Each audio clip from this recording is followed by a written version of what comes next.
Sibley approaches historic century, but it's otherwise a bowler's day as Warwickshire fear the follow-on.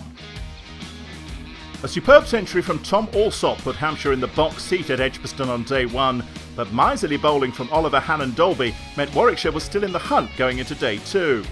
But it was a confident start from the visitors, with Berg and Alsop picking up where they'd left off with a series of boundaries.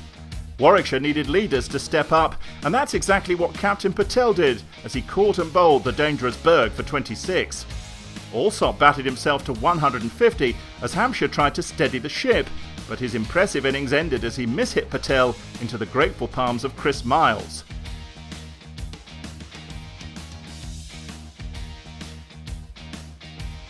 It was left to the tail end to add to Hampshire's total, but they made just 18 more runs between them as Abbott gave Patel his fifer.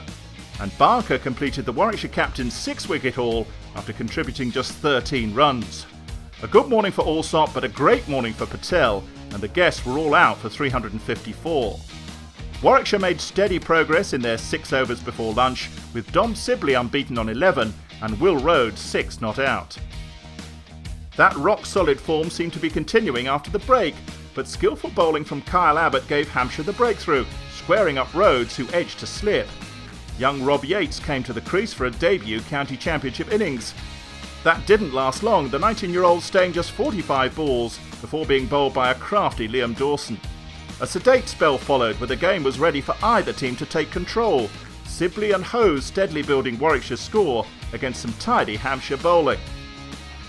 It was to be Hampshire who took the momentum going into tea, with Hose clean bowled by a fine Fidel Edwards Yorker. The Bears were 88 for 3 after the afternoon session. It fell on the shoulders of Sibley to rebuild the Warwickshire innings, and the opener advanced from his pre-T50 with some fine shots over the rope. The duo took opportunities where they could, Banks launching Dawson for 6 after 5 frustrating dot balls. Banks managed to eke out one more 4, but Abbott took his wicket, breaking a useful partnership of 48. With his tail up, Abbott came back an over later and took 2 wickets in 2 balls, trapping both LBW. First Thompson gone for 9, and then Ambrose for a golden duck. Sibley, however, kept the score ticking over, moving smartly between the wickets and punishing loose balls when they came. But around him, Warwickshire were falling apart. The bowling of Fidel Edwards too quick for Miles. He was caught by Soames at short leg. Sibley was on strike for the final over of the day, needing 6 to make a 600 in 6 successive first-class matches. But he settled for a single as Warwickshire finished the day on 184 for 7 and fearing the worst going into day 3.